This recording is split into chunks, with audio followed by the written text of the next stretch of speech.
Yesus Kristus, hal rohani apa yang harus kita punya supaya kita bisa efektif dipakai Tuhan bertakan ini. Syarat rohani dan syarat pengetahuan apa yang harus kita miliki supaya kita bisa berjadi pemberita Injil yang efektif dan konsisten berdoa, membaca, melakukan firman Tuhan, atau konsisten bersama Tuhan. Kalau kita saat tidurnya bolong-bolong,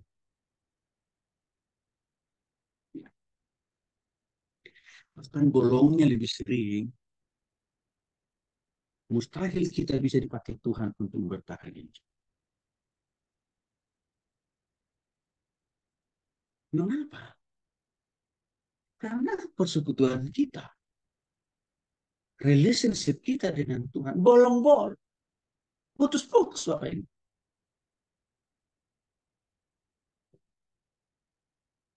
Maka saya lihat dengan mata kepala sendiri. Kenapa semangat para pendeta, para penginjil, hamba Tuhan, orang percaya begitu rendahnya memberitakan Injil? Karena konsistensi mereka dalam berdoa, membaca, merenungkan, melakukan firman Tuhan atau bersatu itu rendah juga.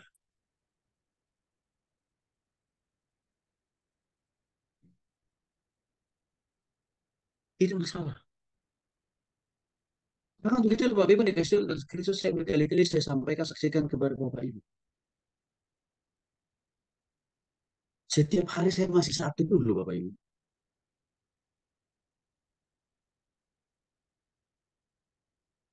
Malah aku dari hasilnya Selasa, Rabu, kami cuma kembali ke hari Minggu. Pelayanan itu pada tanggal. Tapi saya tidak pernah melupakan. Termasuk mengabaikan yang namanya satu.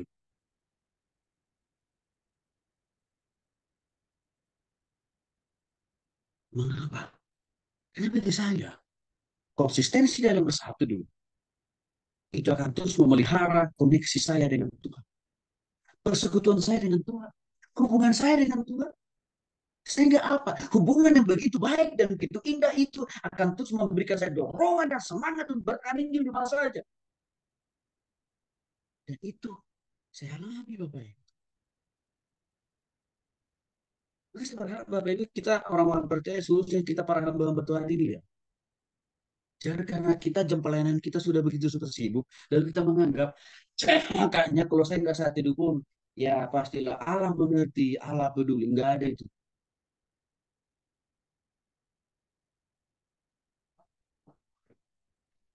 Saya berharap juga Bapak Ibu. Jangan sampai kita menggadaikan atau menggantikan pengetahuan Alkitab yang sudah begitu banyak kita tahu, kita pahami. Lalu kita menganggap, gue udah putus saat itu. Pengetahuan Alkitab yang kita punya tidak bisa menggantikan saat itu kita di hadapan Tuhan. Tidak bisa.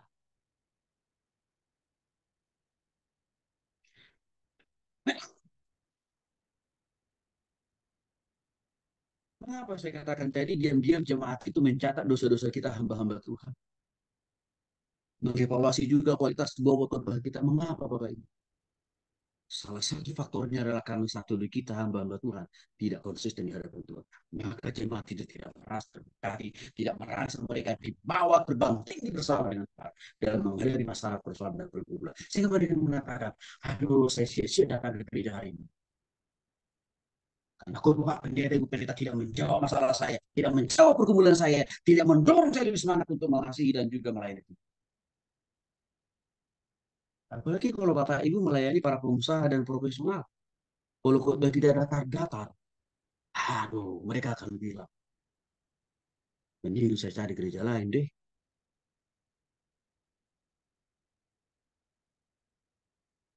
Lagi kalau kita ikut di sekolah minggu, sekolah minggu pun bosan dengan khotbah kita. Karena khotbah kita hanya sekedar membaca yang sudah mereka bisa baca. Kalau tidak memberikan pemahaman, pengertian, dan uraian yang detail dan konkret. Salah itu Bapak Ibu. Salah satu faktornya kenapa? Tidak ada kuasa Tuhan. Roh Kudus tidak mampu, tidak berperan maksimal dalam diri kita. Karena koneksi kita, persekutuan kita dengan Tuhan, bolong.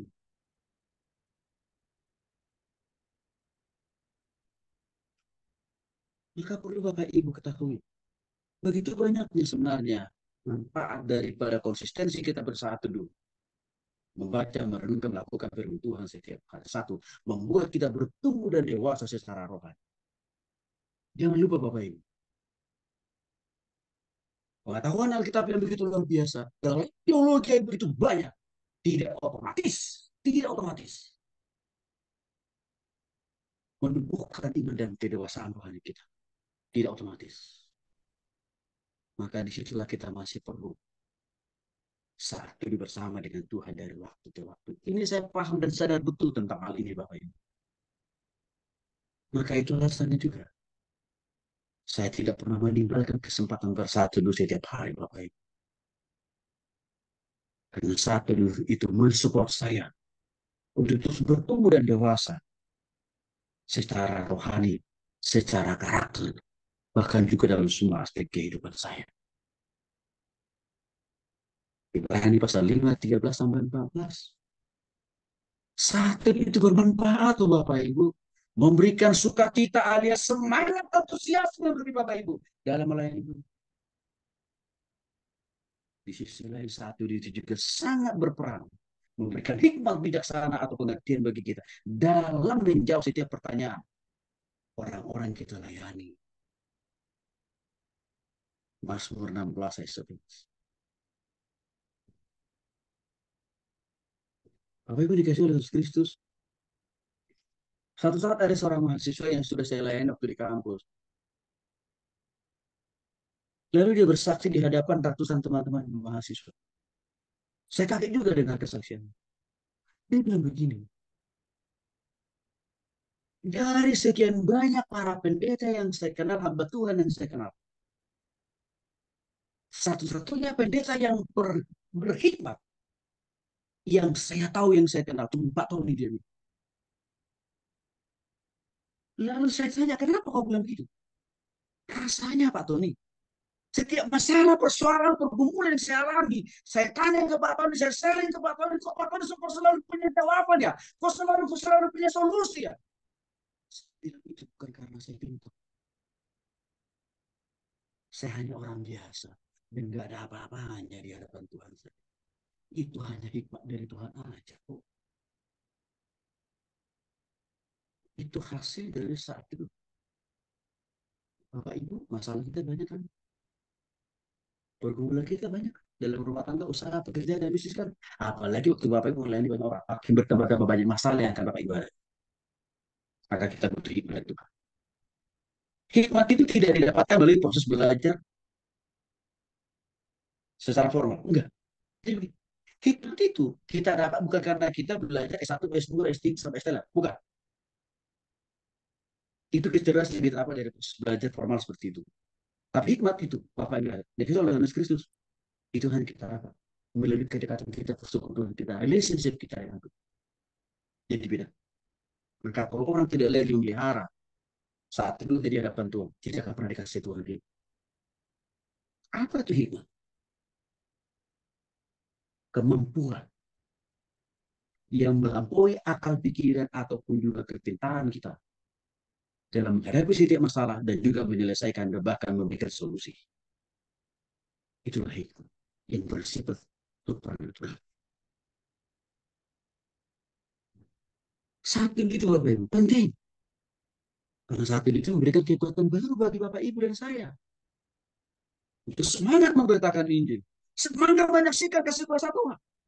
Baik dalam pekerjaan kita, usaha kita, dan bisnis kita Bapak Ibu. Penting satu. Satu bermanfaat juga. Memberkati kebutuhan dan keperluan kita. Memberkati kesehatan kita, pekerjaan kita, usaha kita, bisnis kita, pelayanan kita. Sehingga kita dan totalitas hidup kita dipakai Tuhan menjadi saluran berkat bagi setiap orang kita layani. Ulangan pasal 28 ayat 13 sampai dengan 14. Engkau akan diangkat menjadi kepala, bukan makin turun tapi makin naik. Tapi ada syaratnya di dalam ayat 14. Konsisten membaca, merenungkan, melakukan permusuhan alias satu. Apabila dikasih dalam Kristus, sekali lagi, ini suatu hal yang tidak bisa kita abaikan. Saya itu memberikan perang, damai sejahtera, ketenangan di dalam hati pikiran, ketenangan di dalam roh jiwa dan tubuh kita dalam menghadapi masalah pergumulan apapun dalam hidup ini. Jadi malam Bapak Ibu, kami melayani sebuah keluarga. Keluarga ini gak kekurangan secara finansial. Semua anaknya sudah sarjana. Suami istri ini cukup mapan secara ekonomi. Tapi tahukah Bapak Ibu, sudah puluhan tahun istri beliau ini selalu hidup dalam kecemasan, kekhawatiran, ketakutan. Bahkan ibu ini katakan tadi malam, Pak Pendeta, saya hanya merasa tidak lagi khawatir, cemas, dan ragu hanya pada waktu saya tidur, Pak Pendeta. Tapi kalau tiba-tiba saya sudah bangun, sudah Pak Pendeta, rasanya semua kekhawatiran, kecemasan itu langsung menghinggapi hati pikiran saya. Sehingga seringkali Pak Pendeta muncul di dalam hati dan pikiran saya. Ini orang Kristen loh Bapak Ibu. Aktif juga di gereja. Ikut kor setiap minggu. Kami bayangin. Selalu takut, cemas, khawatir. Bahkan selalu berpikir bagaimana caranya budi. Mengapa? Karena persekutuannya dengan Tuhan, satunya dengan Tuhan, tidak pernah berjalan dengan baik. Kalau kita konsisten bersatu dulu Bapak Ibu, firman Tuhan yang kita baca tiap hari memberikan kita kekuatan, memberikan kita kuasa untuk berani memberitakan Injil kepada siapapun, dimanapun, dalam situasi apapun juga. Dan lebih mudah orang yang kita injili itu bertobat pada Kristus. Karena kenapa? Karena pagi harinya, malam harinya selalu kita bawa dalam doa, dalam persekutuan kita atau dalam satu hidup kita. Kisah para rasul 4 dan 13. Konsistensi kita dalam bersatu dulu. Pasti menjadikan Bapak Ibu dan saya menjadi saksi Kristus yang efektif. Menjadi pemberita Injil yang tanpa batas, tanpa dibatasi oleh ruang, waktu, dan tempat. Tuhan bisa pakai kita dengan luar biasa Bapak Ibu. Kalau kita satu tuh. Bapak Ibu sekali lagi, saya belum jadi pengunjung. Saya belum jadi pendeta kok. Saya masih mahasiswa tingkat 1.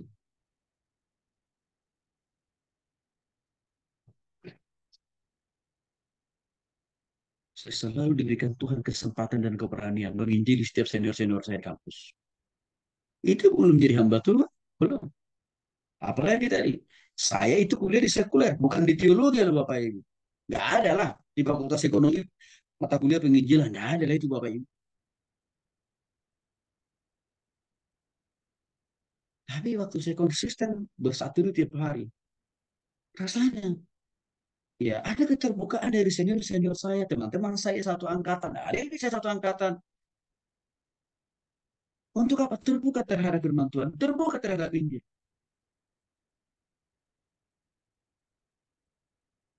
Sebagai hasil daripada persekutuan kita dengan. Sekali lagi, kehidupan saat itu kita sangat menentukan seberapa efektif kita dipakai oleh Tuhan dalam memberitakan ini.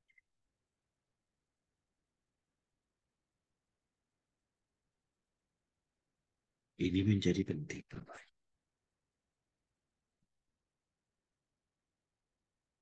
Tuhan Yesus memberkati.